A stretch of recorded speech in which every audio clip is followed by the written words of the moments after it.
Hello, noble friends. Welcome to Premierita Philosophy. I'm Dr. Peter Yong, and today I'd like to explore the philosophy of erotic love set forth in Plato's Symposium. Plato's Symposium is a philosophical exploration of the nature and function of erotic love. Apropos the subject matter, the dialogue begins in confusion. The dialogue proper occurs between Apollodorus, someone so obsessed with Socrates that he's been given the nickname the Maniac, and an unnamed friend of his.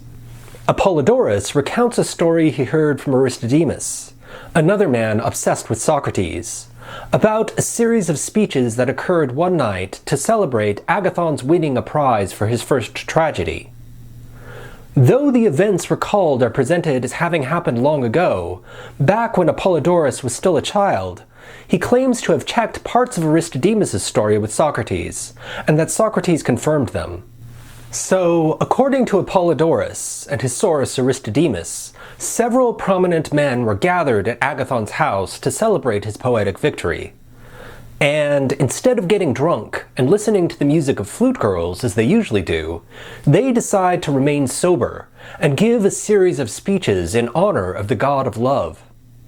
The theme of love is suggested by the physician Eryximachus, but he claims that the idea originated from Phaedrus, who observed that though poets have honored all sorts of gods, from Hercules to the element of salt, they have neglected to praise love, a god of supreme power over human life.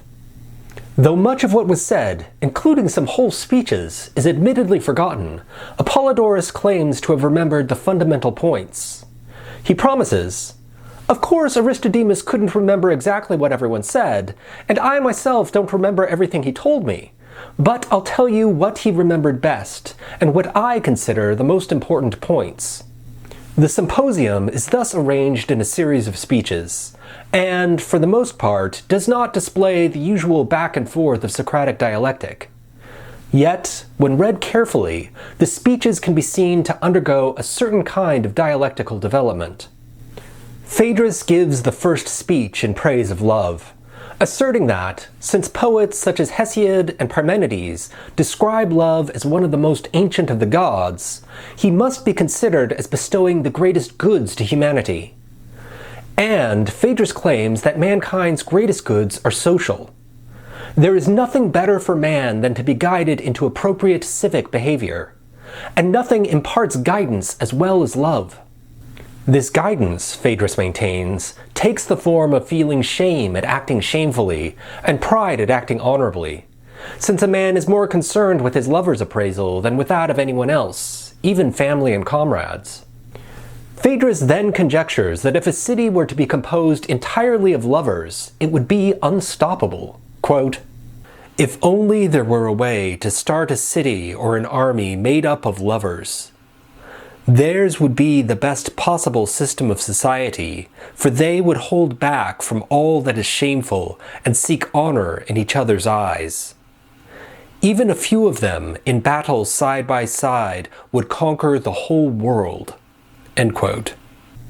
And he concludes by appealing to a further poetic justification for his model, observing how Alcestis was willing to descend into the underworld for her lover Admetus, and how Achilles was willing to die to avenge the death of Patroclus, and as a result was sent to the Isles of the Blessed. In short, quote, "Therefore I say love is the most ancient of the gods, the most honored, and the most powerful in helping men gain virtue and blessedness, whether they are alive or have passed away." End quote. The careful reader is likely a bit skeptical of Phaedrus' lofty rhetoric at this point.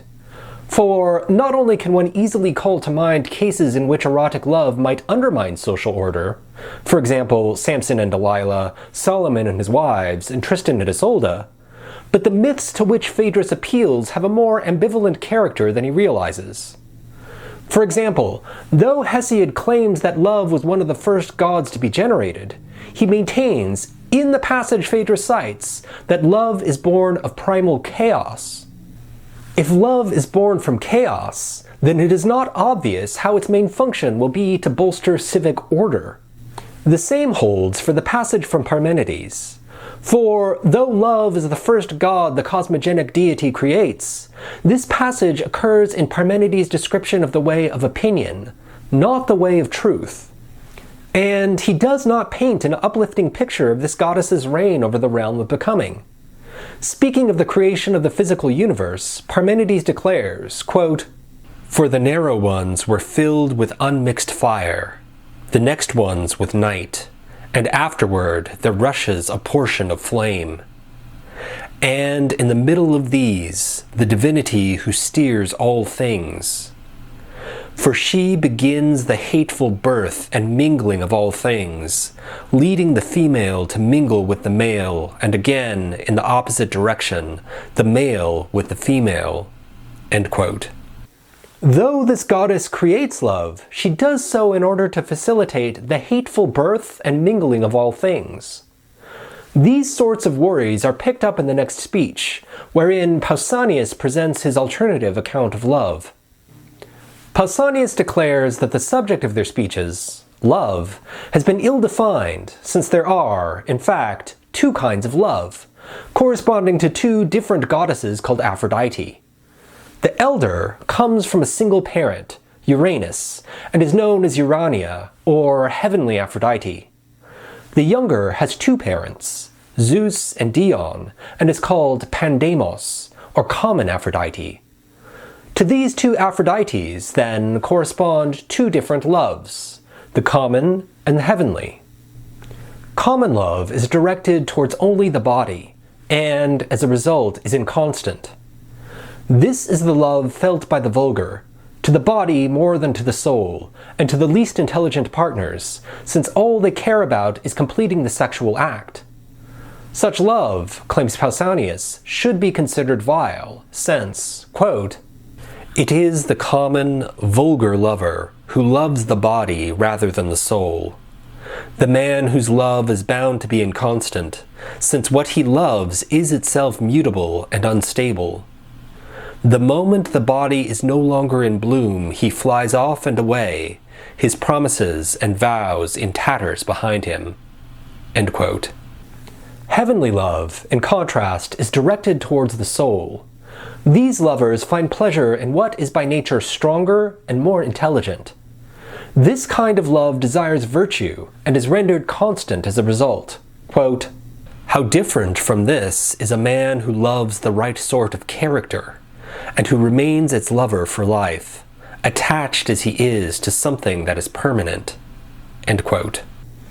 Pausanias concludes that it is thus heavenly, rather than common love, that creates the civic virtue of which Phaedrus spoke. Quote, "Love's value to the city as a whole and to the citizens is immeasurable, for he compels the lover and his loved alike to make virtue their central concern.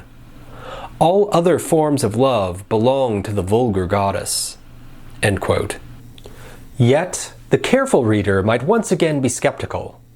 Even if we distinguish two kinds of love, and claim that one of them produces social order, we have not yet been given an account of how it does so. This worry is addressed in the next speech, as the doctor Eryximachus sets forth a theory of love as a metaphysical principle of order underlying the cosmos as a whole. In fact, Aristophanes is slated to speak next, but he is incapacitated by hiccups, so Eryximachus takes his place. Eryximachus extends the twofold account of love given thus far to explain not only the order of the city, but also the order of the cosmos. Love, he claims, is not confined to the soul, but is a significantly broader phenomenon, encompassing the animal kingdom, plant life, and, indeed, the entire universe. He begins by observing that, as a doctor, he sees the same two kinds of love mentioned earlier in the bodies of his patients. Diseased loves desire objects that break down the harmony of the body, while healthy loves desire things that maintain that harmony. Medicine is thus the art of encouraging healthy and discouraging diseased love. And physicians intervene with remedies to harmonize the opposite elements of which the body is composed. For example, hot and cold, sweet and bitter, wet and dry, etc. In fact, Eryximachus declares that Our ancestor Asclepius first established medicine as a profession when he learned how to produce concord and love between such opposites. Eryximachus then goes on to note that this principle extends beyond the practice of medicine, into physical education, farming, poetry, and music. All of these practices are concerned with creating harmony among opposites, and he claims that this harmonization of opposites reaches up to the very heavens and their effects on weather. He declares, quote, "Even the seasons of the year exhibit their influence. When the elements to which I have already referred, hot and cold, wet and dry, are animated by the proper species of love, they are in harmony with one another. Their mixture is temperate, and so is the climate. Harvests are plentiful. Men and all other living things are in good health. No harm can come to them. But when the sort of love that is crude and impulsive controls the seasons, he brings death and destruction. He spreads the plague and many other diseases among plants and animals. He causes frost and hail and blights. All these are the effects of immodest and disordered species of love on the movements of the stars and the seasons of the year, that is, on the objects studied by the science called astronomy." End quote. He goes on to note that religion and divination are also disciplines that harmonize by love, since they are meant to establish proper relations between men and gods. When diseased love occurs in this domain, impiety results. So, Eryximachus stipulates, quote, "The task of divination is to keep watch over these two species of love, and to doctor them as necessary. Divination, therefore, is the practice that produces loving affection between gods and men. It is simply the science of the effects of love on justice and piety." End quote. Though Eryximachus has argued for love's universal scope as a cosmic harmonizing principle, one might suspect that something vital has been lost in the process. Are we still talking about specifically erotic love? What does the kind of harmonization that creates good weather have to do with the psychological state of falling in love with someone? This concern is developed in Aristophanes' account. After recovering from his hiccups, Aristophanes, the comic playwright, declares that he will take an approach different from that so far. For in raising love to the level of a universal phenomenon, we have come to neglect its specifically human dimension, namely, its psychological character. Aristophanes hints at this criticism when he observes that people have entirely missed the power of love, because they have overlooked the fact that, quote, "He loves the human race more than any other god. He stands by us in our troubles, and he cures those ills we humans are most happy to have mended." End quote. Aristophanes thus offers an account of love that speaks to the human condition, and what he calls its original wound.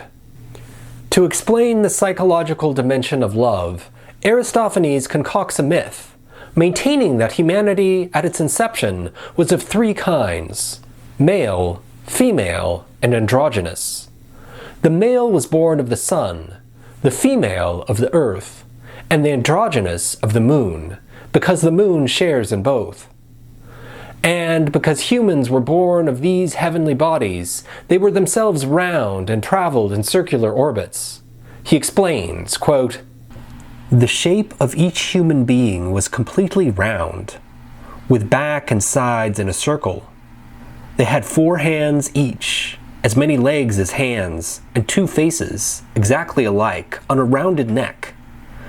Between the 2 faces, which were on opposite sides, was 1 head with 4 ears. There were 2 sets of sexual organs, and everything else was the way you'd imagine it from what I've told you. They walked upright, as we do now, in whatever direction they wanted. And whenever they set out to run fast, they thrust out all their 8 limbs, the ones they had then, and spun rapidly, the way gymnasts do cartwheels, by bringing their legs around straight." End quote. Because they were whole, men were terrible in strength and power, and had great ambitions. In fact, they were so ambitious that they tried to overthrow the Olympian gods. The gods were troubled as a result. They didn't want to exterminate humanity because they enjoyed their sacrifices, but they also didn't want to allow them to keep causing trouble. So Zeus formed a plan to weaken them by splitting them apart and severing their wholeness. Zeus cut those human beings in two, the way people cut sorb apples before they dry them, or the way they cut eggs with hairs. As he cut each one, he commanded Apollo to turn its face and half its neck towards the wound, so that each person would see that he'd been cut and keep better order." End quote. This, then, is man's original wound. He has been sundered from a prior whole to live a partial existence.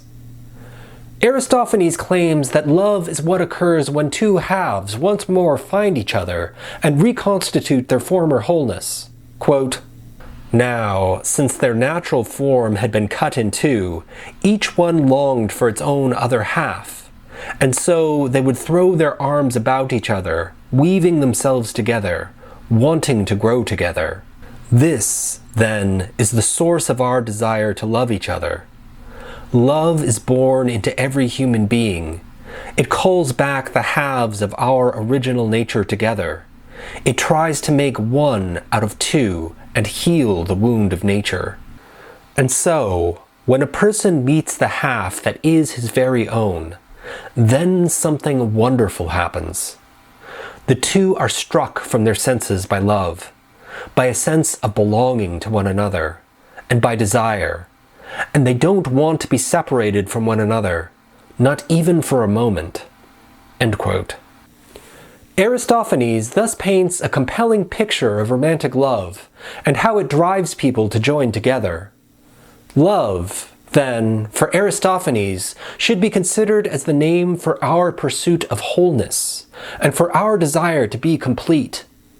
And just as his psychological depiction of love continues to resonate today, so too does his warning in our age of ever-increasing fragmentation.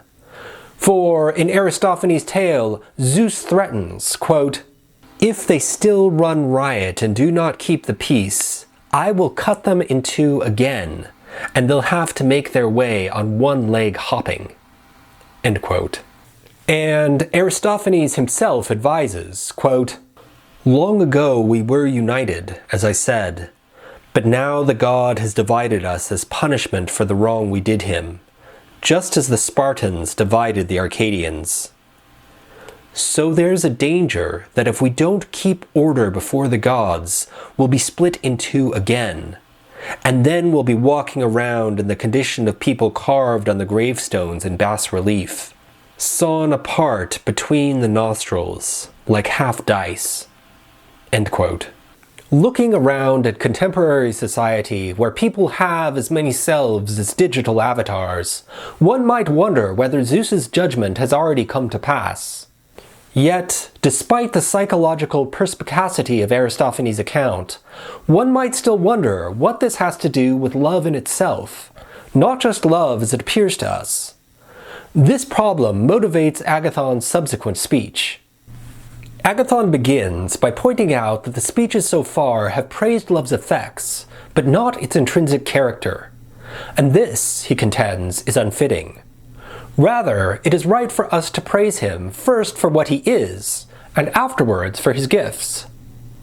Love may nurture civic virtue, hold the universe together, and bestow a yearning for psychological wholeness, but none of this speaks to what love is in itself. In virtue of what intrinsic properties does love do these things? Agathon attempts to answer this question by setting forth what he takes to be love's essential properties. He proclaims love the best and most beautiful of the gods, and, as a result, the most happy.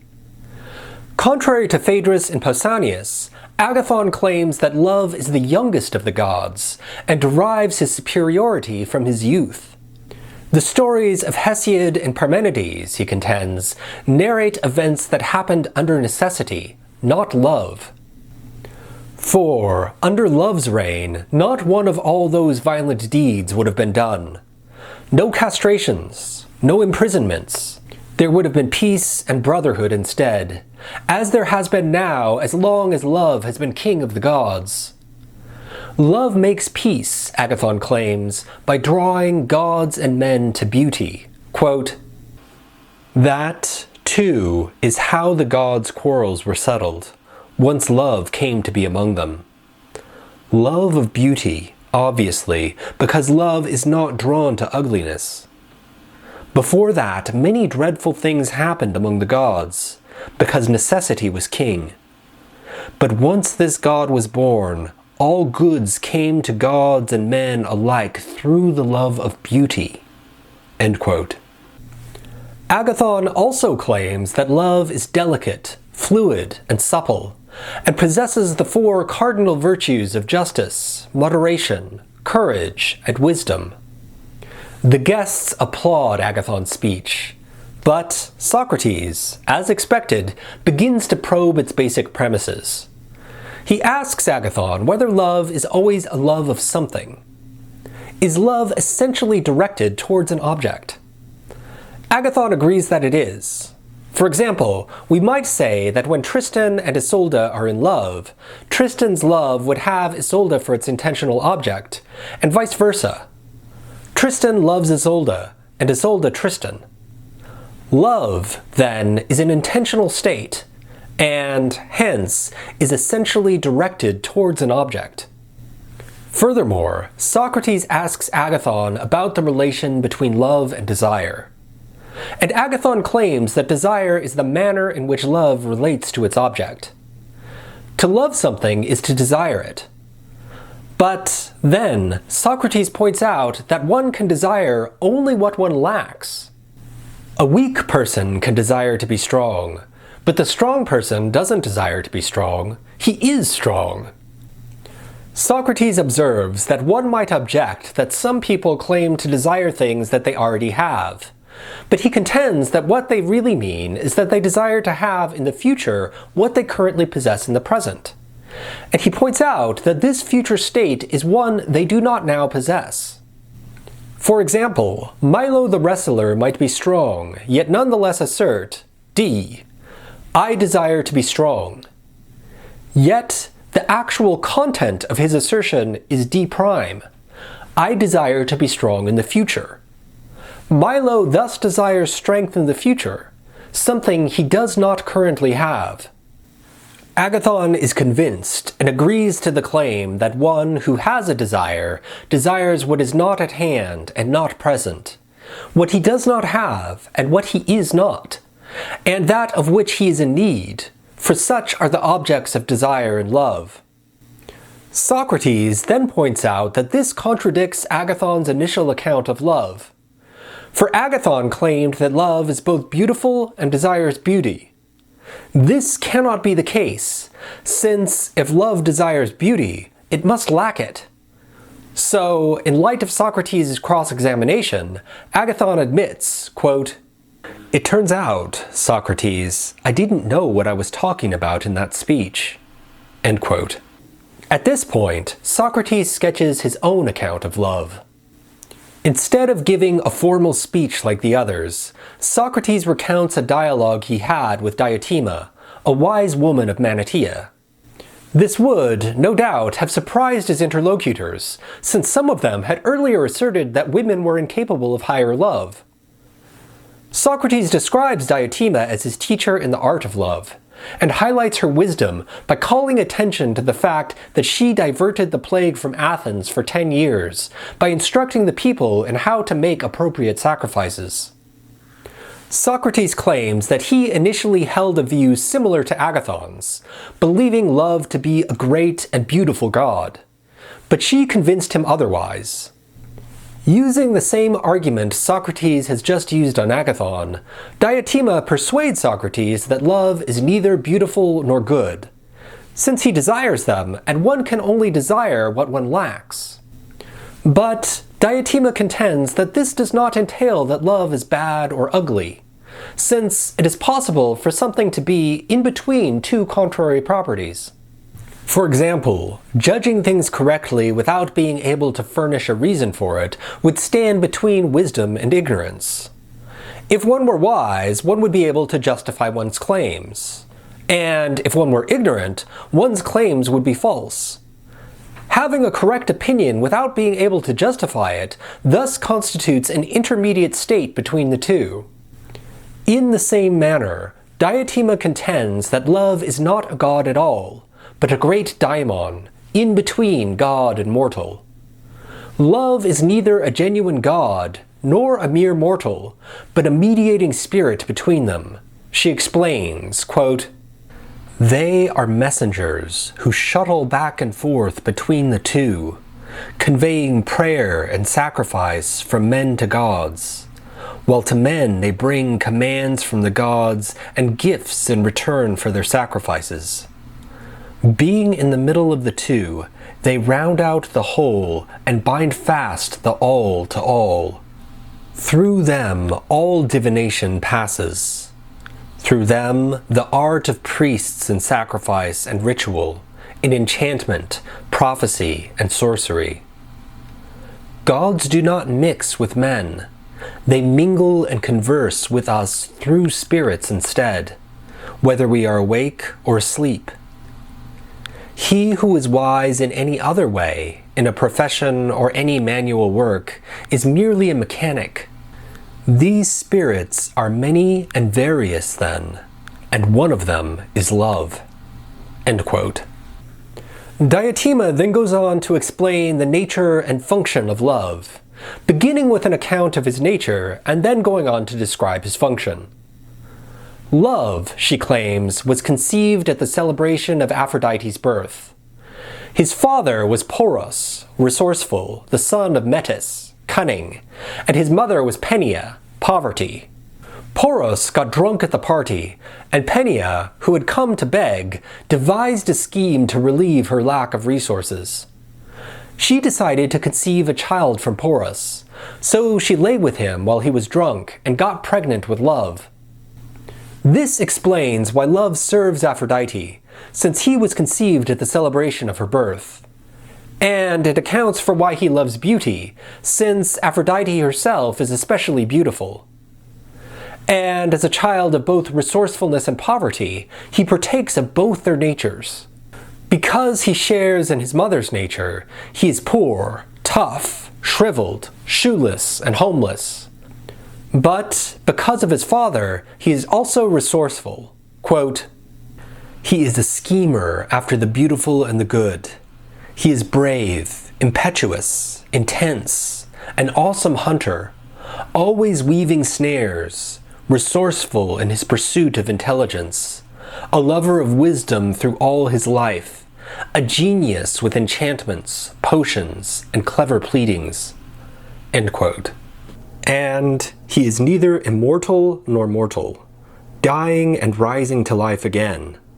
Because he is his father's son, he keeps coming back to life. Likewise, Diotima contends that love is the archetypal philosopher, loving wisdom but failing to possess it.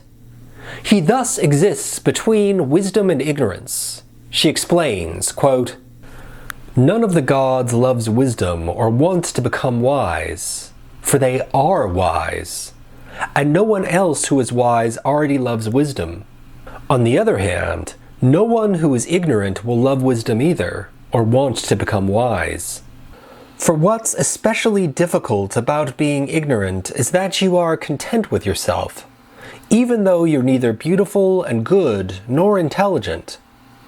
If you don't think you need anything, of course you won't want what you don't think you need."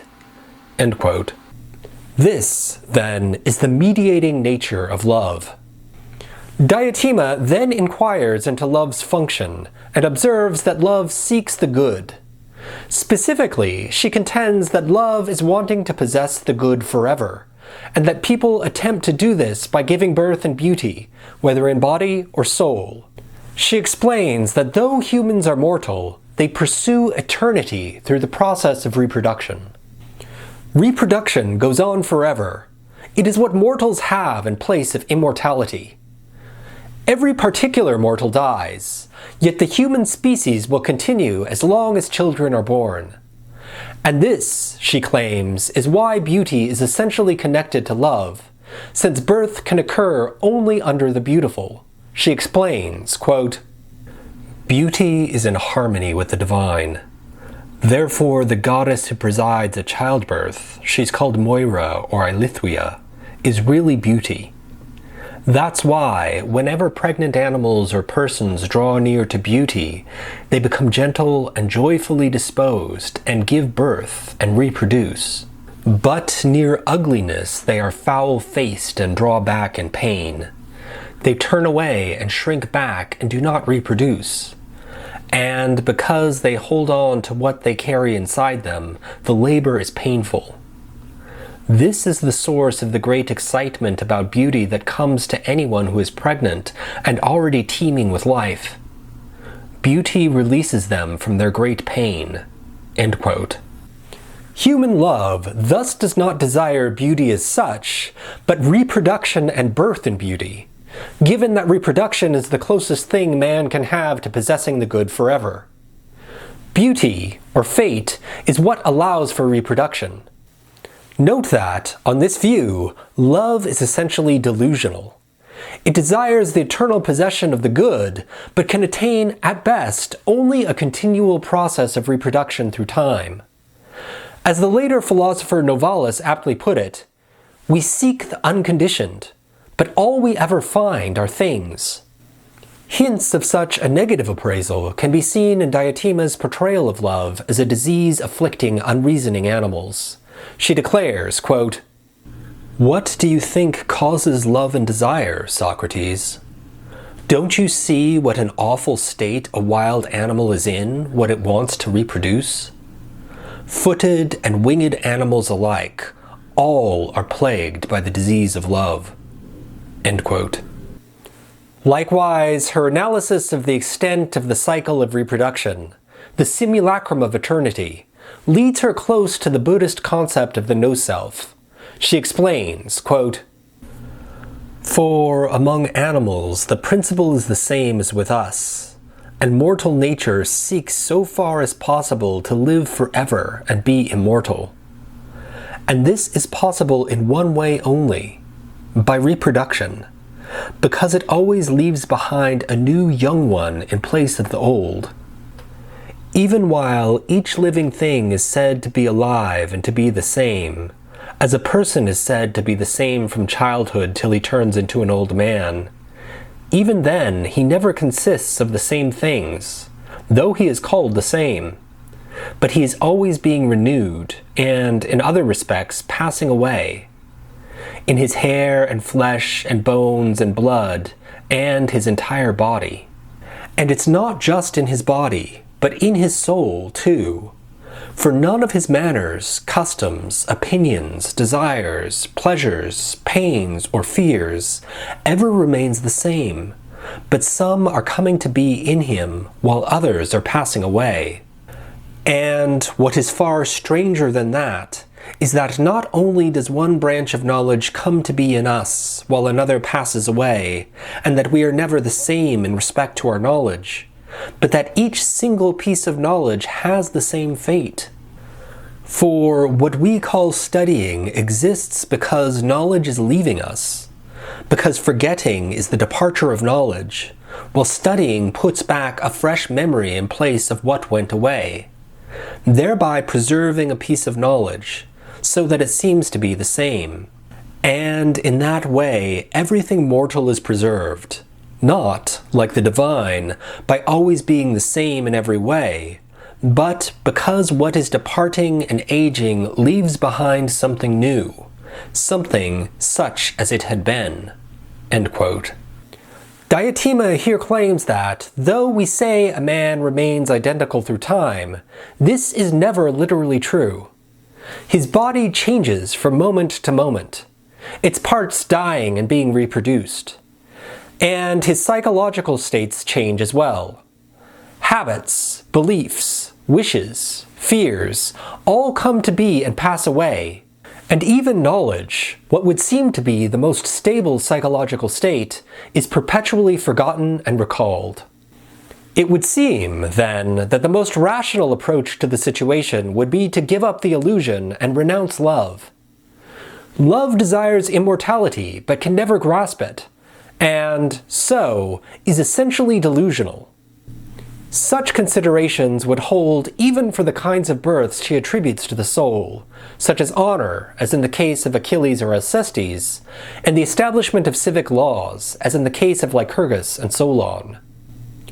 For cultures, like people, die, and their stories and customs perish with them. We would thus suspect Diotima to advise us to renounce desire and its delusions. But she does not do this. Instead, she introduces what is perhaps the most novel doctrine of the Symposium, her famous ladder of love. She claims that, for those properly initiated into love's mysteries, the daimon can actually attain its goal, eternal union with the good. She proclaims, quote, "Even you, Socrates, could probably come to be initiated into these rites of love. But as for the purpose of these rites, when they are done correctly, that is the highest and final mystery, and I don't know if you are capable of it. I myself will tell you," she said, "and I won't stint any effort, and you must try to follow if you can." End quote. Here, Diotima describes her approach to love as an initiation into the highest mysteries, thus articulating her account in terms of the mystery religions. She declares that, in this process, love is the leader who guides mortals. One should begin, she maintains, by loving a single beautiful body, and under that beauty begetting beautiful ideas. But, in so doing, one is led to discern a higher kind of beauty, the beauty of all bodies, since the beauty of one body is brother to the beauty of another. So, if one is to pursue the beauty of form, one would be very foolish not to think that the beauty of all bodies is one and the same. And, under this new beauty, one begets further ideas, and comes to see a yet higher kind of beauty, the beauty of the soul. As a result, one seeks to give birth to ideas that will improve the soul of one's lover.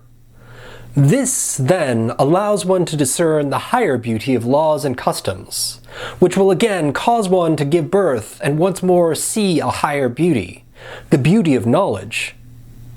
Observing the great sea of beauty and gazing upon this, one gives birth to many gloriously beautiful ideas and theories, in unstinting love of wisdom. Here, following love as his guide, the lover has progressed to philosophy. He loves wisdom, and under it gives birth to ideas and theories. However, Diotima maintains that this is not yet the highest mystery, for philosophy itself must be transcended. The love of wisdom must give way to wisdom, and the philosopher must be transfigured to a sage. She claims that the initiate must continue his philosophy until, having grown and been strengthened there, he catches sight of such knowledge, and it is knowledge of such beauty. But then she breaks off her sentence to chide Socrates, who has apparently let his mind wander.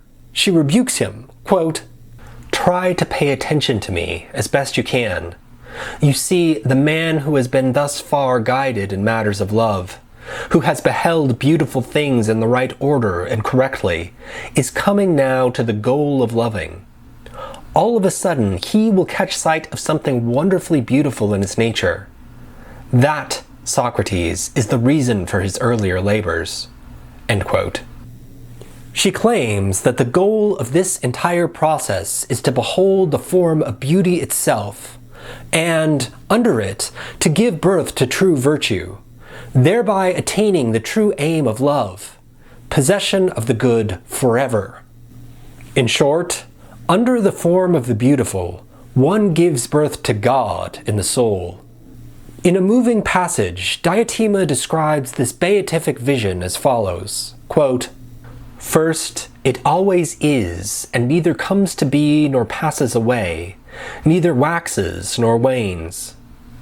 Second, it is not beautiful this way and ugly that way, nor beautiful at one time and ugly at another, nor beautiful in relation to one thing and ugly in relation to another, nor is it beautiful here but ugly there, as it would be if it were beautiful for some people and ugly for others.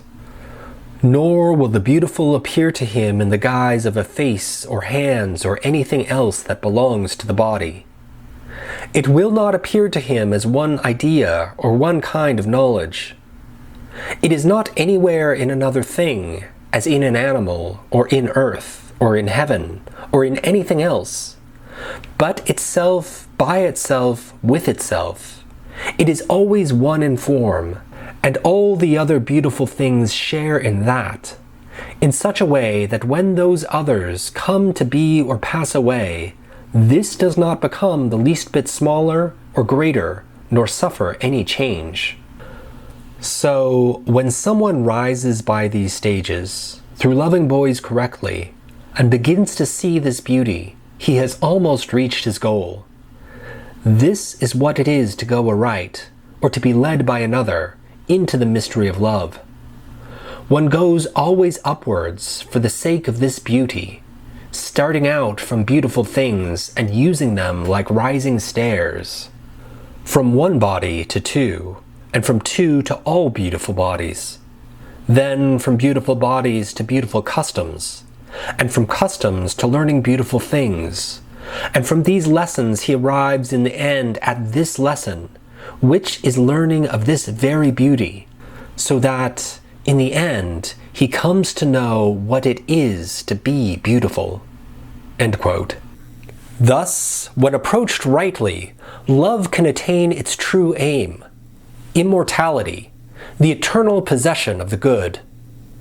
Love need not pursue mere images of the good, such as reproduction in time, but can possess it in truth.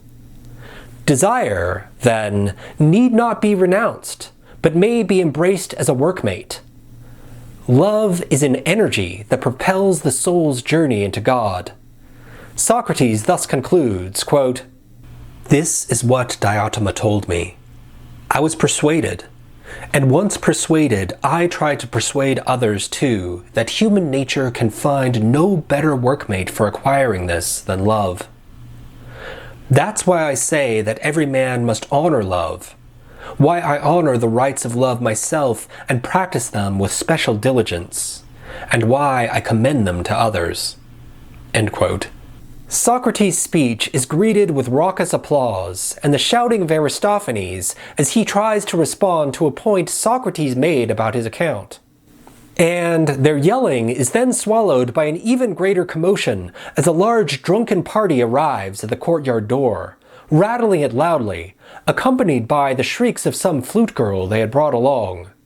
This drunken party is led by Alcibiades, so plastered he can barely stand. After being carried into the room, he is invited to give a speech.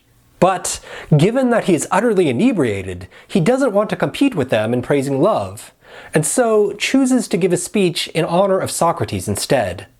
Alcibiades rightly observes that since Socrates is without equal, his task will be difficult. While other great men can be compared to one another, for example, Achilles the warrior to Brasidas, and Pericles the orator to Nestor or Antenor, Socrates remains bewilderingly unique. Quote, "There is a parallel for everyone else, that is. But this man here is so bizarre, his way and his ideas are so unusual, that, search as you might, you'll never find anyone else, alive or dead, who's even remotely like him." End quote. Alcibiades claims that the best he can do is compare him, not to anyone human, but to a satyr, likening him to a statue of Silenus. He explains, quote, "Look at him. Isn't he just like a statue of Silenus? You know the kind of statue I mean. You'll find them in any shop in town. It's a Silenus sitting, his flute or his pipes in his hands, and it's hollow. It's split right down the middle, and inside it's full of tiny statues of the gods." End quote. According to legend, Silenus was an old satyr who taught Dionysus. Satyrs were known for being lecherous and crude, and so a statue of Silenus would at first glance appear grotesque. Yet, because these vessels were hollow, their true function could be seen only by examining the gods they secretly housed inside. And just like these statues, argues Alcibiades, Socrates appears grotesque when viewed superficially, seeming to be interested in tawdry love affairs and claiming to know nothing of wisdom. Indeed, Alcibiades declares that, quote, "In public, I tell you, his whole life is one big game, a game of irony." End quote. Yet, if one could peer inside him for a moment, one would catch a glimpse of something divine. For though he acts as if he were infatuated with beautiful bodies, he actually cares nothing for physical beauty, containing within himself an absolute sobriety and temperance. Alcibiades elaborates, quote, "You can't imagine how little he cares whether a person is beautiful or rich or famous in any other way that most people admire. He considers all these possessions beneath contempt. And that's exactly how he considers all of us as well." End quote. Likewise, though Socrates acts as if he held the world in ironic detachment, he is, in fact, deadly serious. Quote, "I don't know if any of you have seen him when he's really serious, but I once caught him when he was open like Silenus' statues, and I had a glimpse of the figures he kept hidden within. They were godlike, so bright and beautiful, so utterly amazing, that I no longer had a choice. I just had to do whatever he told me." End quote. Though he acts as if everything were a joke, he actually lives in view of the unrelenting presence of the gods and the transcendent order they serve. And Alcibiades observes that Socrates' words also take on the character of a statue of Silenus. They too appear ridiculous from the outside, but when examined from within, prove to be temples of the gods. Alcibiades explains, quote, "Even his ideas and arguments are just like those hollow statues of Silenus. If you were to listen to his arguments, at first they'd strike you as totally ridiculous. They're clothed in words as coarse as the hides worn by the most vulgar satyrs. He's always going on about packasses, or blacksmiths, or cobblers, or tanners. He's always making the same tired old points in the same tired old words. If you are foolish, or simply unfamiliar with him, you'll find it impossible not to laugh at his arguments. But if you see them when they open up like the statues, if you go behind their surface, you'll realize that no other arguments make any sense. They're truly worthy of a god, bursting with figures of virtue inside. They're of great, no, of the greatest importance for anyone who wants to become a truly good man." End quote. Superficially considered, Socrates' arguments look ridiculous. They employ homely examples and use no elevated rhetoric. But when one looks behind their appearance to their content, a content shrouded from the common gaze, one perceives Socrates' arguments to be the only ones that make sense, pointing the way to virtue and inner transformation. Thanks to the empty space contained within them, Socrates' words carry this occult power. Alcibiades' image of a hollow statue of Silenus harkens back to Aristophanes' idea of an original wound of nature, in which humans are sundered from wholeness and yearn to return to it by embracing their other halves. For Alcibiades describes these statues specifically as being hollow and split right down the middle. It is in virtue of this empty space inside, in virtue of the fact that it is not whole, that the statue can house the gods. Socrates had already criticized Aristophanes' model when he reiterated Diotima's claim that love seeks the good, not just wholeness. Quote, "Now, there is a certain story," she said, according to which lovers are those people who seek their other halves. But according to my story, a lover does not seek the half or the whole unless, my friend, it turns out to be good as well." End quote. And Alcibiades appears to point out that in Socrates, this original cleaving, the great empty, not only does not need to be filled, but itself becomes the place where the gods establish their abode. Alcibiades' observation is thus akin to Taoist reflections on the value of emptiness. Quote, "30 spokes converge on a hub, but it's the emptiness that makes a wheel work. Pots are fashioned from clay, but it's the hollow that makes a pot work. Windows and doors are carved for a house, but it's the spaces that make a house work. Existence makes things useful, but non-existence makes it work." End quote. And similar parallels can be seen in Alcibiades' claim that Socrates despises everyone, since the Taoist sage is also said to treat everything like a straw dog. Quote, "Heaven and earth are heartless, treating creatures like straw dogs. Sages are heartless too. They treat people like straw dogs. Between heaven and earth, how like a bellows, empty but inexhaustible, each stroke produces more. Talking only wastes it. Better to protect what's inside." End quote. Alcibiades' likening of Socrates to a statue of Silenus therefore suggests that Plato intended to imply that Socrates had transcended philosophy and become a sage. As noted earlier, Diotima's ladder suggests that philosophy's ultimate goal is to transcend itself in the good. When successful, the practice of philosophy leads from philosophy to enlightenment. And Plato appears to here hint that Socrates attained this goal. This interpretation is bolstered by the rest of Alcibiades' speech. For example, he compares Socrates not only to Silenus, but also to Marsyas, a satyr who could enchant through music. Alcibiades declares, quote, "You're quite the flute player, aren't you?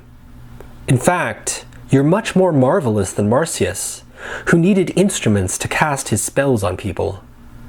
And so does anyone who plays his tunes today, for even the tunes Olympus played are Marsyas's work, since Olympus learned everything from him.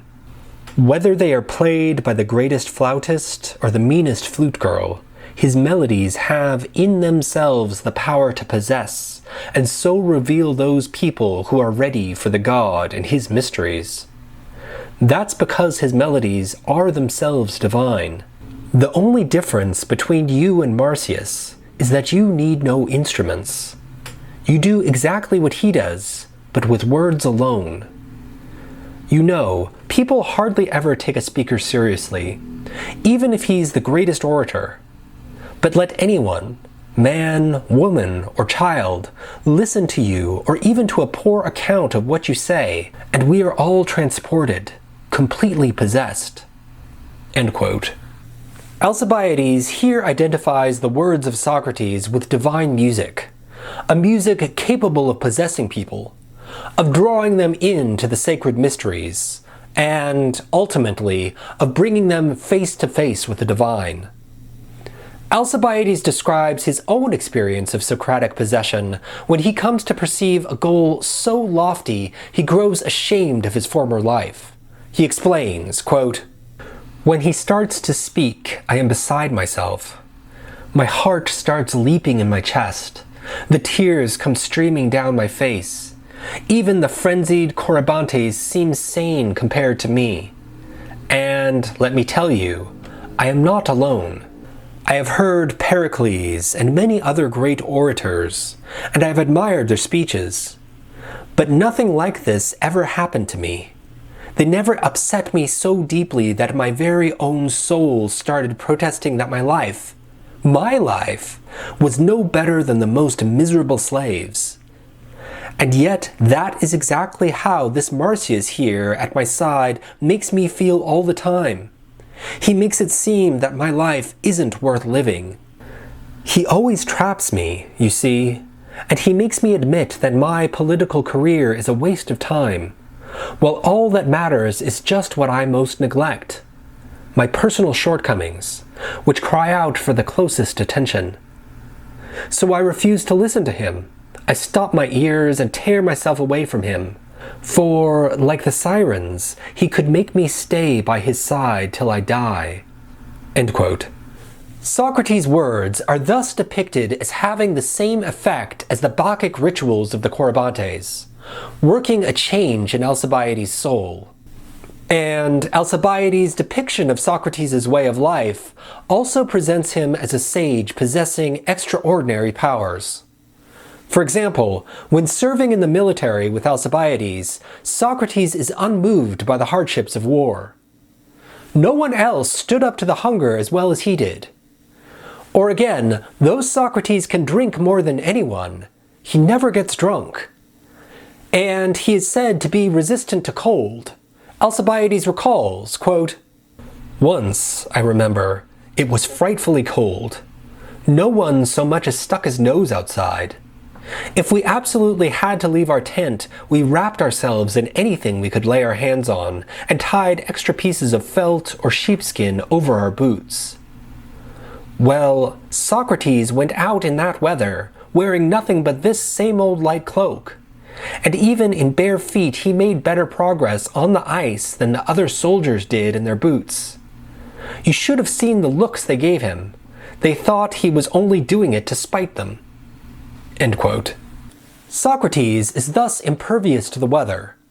Likewise, when he gets wrapped up in thinking, he can stand motionless day and night. One day, at dawn, he started out thinking about some problem or other. He just stood outside, trying to figure it out. He couldn't resolve it, but he wouldn't give up. He simply stood there, glued to the same spot. By midday, many soldiers had seen him, and, quite mystified, they told everyone that Socrates had been standing there all day, thinking about something. He was still there when evening came, and after dinner some Ionians moved their bedding outside, where it was cooler and more comfortable. All this took place in the summer, but mainly in order to watch if Socrates was going to stay out there all night. And so he did. He stood on the very spot until dawn. He only left the next morning when the sun came out, and he made his prayers to the new day. Socrates is thus capable of absolute stillness and self-control. Yet, when Socrates does have to fight, he performs heroically, single-handedly rescuing Alcibiades. And when the Athenian troops were forced to retreat, Socrates remained undaunted and observant, saving the life of his comrades in the process. Alcibiades recounts, quote, "That day I had a better opportunity to watch Socrates than I ever had at Potieia, for, being on horseback, I wasn't in very great danger. Well, it wasn't easy to see that he was remarkably more collected than Laches. In the midst of battle, he was making his way exactly as he does around town, with swaggering gait and roving eye. He was observing everything quite calmly, looking out for friendly troops and keeping an eye on the enemy. Even from a great distance, it was obvious that this was a very brave man, who would put up a terrific fight if anyone approached him. This is what saved both of them. For, as a rule, you try to put as much distance as you can between yourself and such men in battle. You go after the others, those who run away helter-skelter." End quote. Alcibiades' panegyric to Socrates thus presents him as a sage who camouflages himself in irony. "Though he looks repulsive to the outward eye, when one looks aright, one can descry the presence of an immortal in the visage of Socrates." However, despite its lofty claims, Alcibiades' speech is met with laughter, since it was obvious that he was still in love with Socrates. And Socrates replies by declaring the whole speech to be designed to get between himself and Agathon. Then, as Agathon moves to sit closer to him, another large drunken group descends upon the party. Quote, "There was noise everywhere, and everyone was made to start drinking again in no particular order." End quote. Some of the original guests make excuses and leave, and Aristodemus, the source of the story, himself falls asleep. Apollodorus recounts, quote, "He himself fell asleep and slept for a long time. It was winter, and the nights were quite long." End quote. Aristodemus wakes up later that morning and finds only Agathon, Aristophanes, and Socrates still awake and still drinking, as Socrates argues that a single poet should be able to write both tragedy and comedy. Quote, "He woke up just as dawn was about to break. The roosters were crowing already. He saw the others had either left or were asleep on their couches, and that only Agathon, Aristophanes, and Socrates were still awake, drinking out of a large cup, which they were passing around from left to right. Socrates was talking to them. Aristodemus couldn't remember exactly what they were saying. He'd missed the first part of their discussion, and he was half asleep anyway. But the main point was that Socrates was trying to prove to them that authors should be able to write both comedy and tragedy. The skillful tragic dramatist should also be a comic poet. He was about to clinch his argument, though, to tell the truth, sleepy as they were hardly able to follow his reasoning.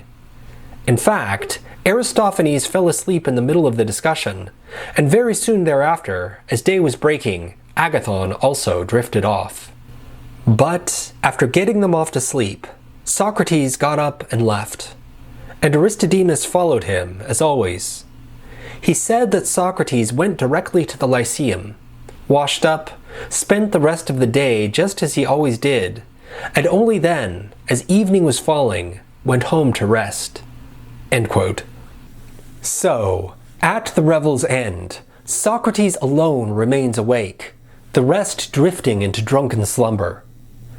I believe Plato intends for us to understand Socrates' contention that a skillful poet should be able to write both tragedy and comedy as a description of the Symposium itself. It is a work of tragedy in that none of the participants are capable of understanding the mysteries before them. We can see this in the fog of forgetfulness that surrounds the tale from the outset, and in the fact that, though the party began with the intention not to get drunk, it ended in a drunken blackout. Though they all speak of love, a force capable of leading to enlightenment, no one understands what they are saying. Like Agathon, each must admit, quote, "It turns out, Socrates, I didn't know what I was talking about in that speech." End quote. Yet, the work is also clearly comic, since each scene of the drama is gripping, and an underlying joy shines throughout. A joy embraced by Socrates, and, if we turn our gaze aright, espied by us as well. And this same tragic farce has continued throughout the history of so-called philosophy.